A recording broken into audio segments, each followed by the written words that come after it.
Tiene la palabra don Alberto Garzón Espinosa. Muchas gracias, señor presidente. Muchas gracias, señor secretario de Estado. Ayer tuvimos la oportunidad de escuchar al secretario de Estado de Hacienda y de hacerle unas determinadas preguntas para obtener información.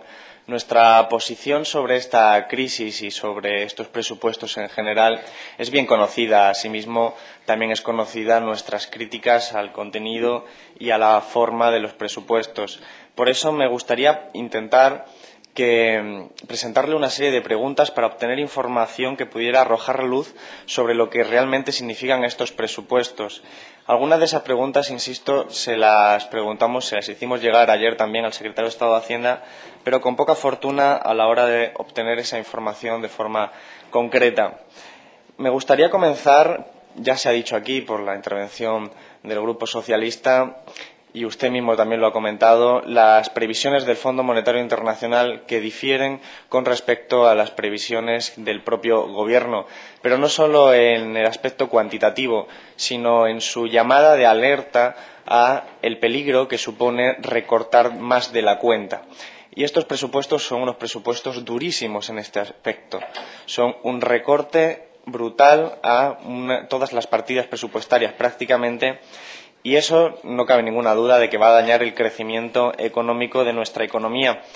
Pero además, eso, evidentemente, en lo que económicamente se refiere, a lo que más afecta es a la recaudación de ingresos del Estado. De modo que podemos estar en la antesala de unos presupuestos generales del 2013 todavía más duros, todavía más dolorosos. Y entiendo que el Gobierno ha hecho una planificación en estos presupuestos de 2012 teniendo presente una estrategia de largo plazo, teniendo presente lo que va a ocurrir en el 2013 y lo que va a ocurrir en el 2014 en lo que se refiere a las finanzas públicas.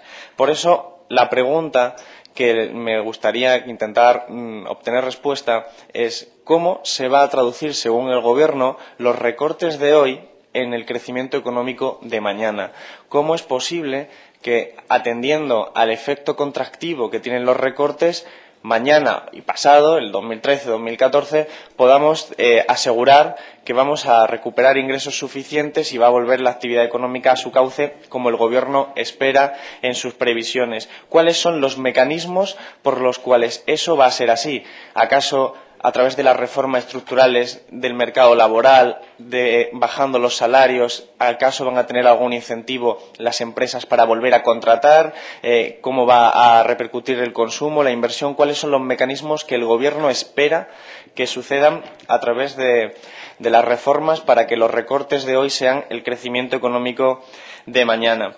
También me gustaría saber cuál es la impresión que tiene el Gobierno sobre cuál debe ser el modelo productivo, porque estos son unos presupuestos centrados en la austeridad y en el control de las finanzas públicas, pero no se habla en absoluto del modelo productivo, de lo que España va a vender al exterior, de lo que España va a construir en su propia economía, de cuál va a ser el motor de la economía española a partir de ahora, una vez, parece claro, se ha renunciado al sector de la construcción y el turismo como motores fundamentales de nuestra economía. ¿Cuál es la impresión, más allá de reaccionar frente al déficit, que tiene el Gobierno sobre cómo debería ser la economía española, sobre cómo debería configurarse la estructura económica de nuestro país? También me gustaría conocer cuál es la impresión y la opinión que tiene el Gobierno respecto a la subida de la prima de riesgo después de haber hecho los recortes brutales que se derivan de los presupuestos generales del Estado. ¿Cómo es posible que unos presupuestos que se dicen buscan la confianza de los inversores, de los llamados mercados financieros, puede generar esos efectos tan contrarios, tan perniciosos que se manifiestan en la prima de riesgo? Y la pregunta es muy clara. ¿No sería el momento de pasar a preguntarse que los mercados no obedecen a otro criterio que no sea el de la rentabilidad? Porque no se contentan ni con muchos recortes, ni con pocos recortes, ni, evidentemente, como parece claro en las exposiciones del Partido Popular, con incremento del gasto público. Si no se contentan con nada es porque la lógica que siguen es absolutamente diferente, en nuestra opinión.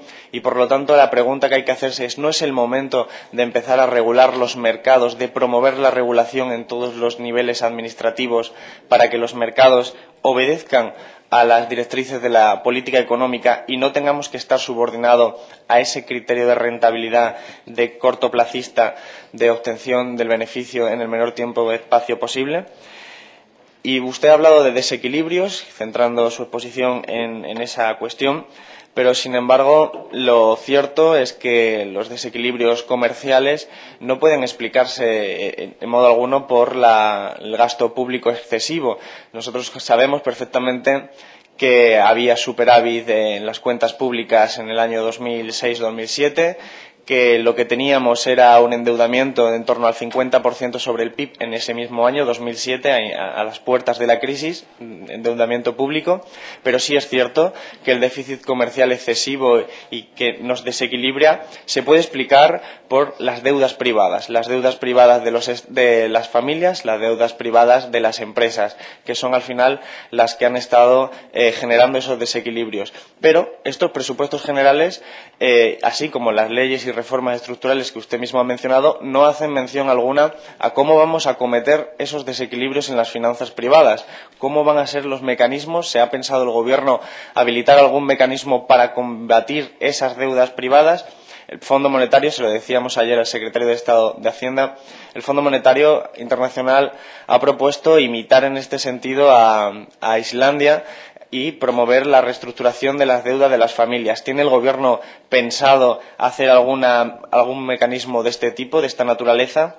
Y, finalmente, en lo que se refiere a la reforma del sistema financiero, tanto el Gobierno del Partido Socialista como el Gobierno del Partido Popular han estado acometiendo reformas que persiguen y tienen la misma filosofía. Sin embargo, estamos a día de hoy con los mismos problemas que teníamos hace 4 años en este campo y, además, mucho más empeorados porque la situación se va agravando por momentos. Lo que nosotros entendemos es que el problema real está en la economía real, en la demanda agregada, en el empobrecimiento de la gente, y entendemos que el sistema financiero no está cumpliendo su función. Pero nos preocupa que, incluso aunque fuera cierto, y nosotros no lo creemos, que la reforma del sistema financiero fuera exitosa, para cuando se cumpliera, realmente ya ninguna entidad privada quisiera pedir prestado por su situación prácticamente de quiebra. Y es que realmente la economía real es la que mueve al sistema financiero a prestar. El sistema financiero no está prestando porque está especulando en los mercados internacionales, pero también es que está viendo que no es rentable prestar en una economía que está deprimida. ¿Cómo va a hacer el Gobierno para solucionar esos problemas de la economía real, teniendo en cuenta que el sistema financiero está absolutamente viciado por su falta de regulación, por su sistema de incentivos que hace que prefiera especular en vez de prestar a la economía real, teniendo en cuenta que son dos fenómenos paralelos? Y, por lo tanto, nosotros, como se sabe, defendemos la intervención en la creación de una banca pública para poder dirigir eso, vinculado mucho al modelo productivo, que, insisto, es crucial, y, sin embargo, el Gobierno todavía no se ha pronunciado al respecto, así como tampoco se ha pronunciado, como decía, en cómo van a ser los mecanismos que nos van a sacar de la crisis. Y también me gustaría conocer la impresión del secretario de Estado sobre cuándo espera el Gobierno que volvamos a crecer económicamente como respuesta a estas reformas que está aplicando. Es decir, entiendo que el Gobierno asume que van a tener un coste económico en un breve espacio de tiempo, 1 año, 2 años, no lo sé, pero entiendo que el Gobierno espera que se vuelva a crecer. La pregunta es, ¿cuándo espera el Gobierno que se vuelva a crear empleo, que se vuelva a crecer económicamente, y cuál es el modelo productivo que dirigirá esta economía? Muchas gracias. Muchas gracias, señor Garzón. En nombre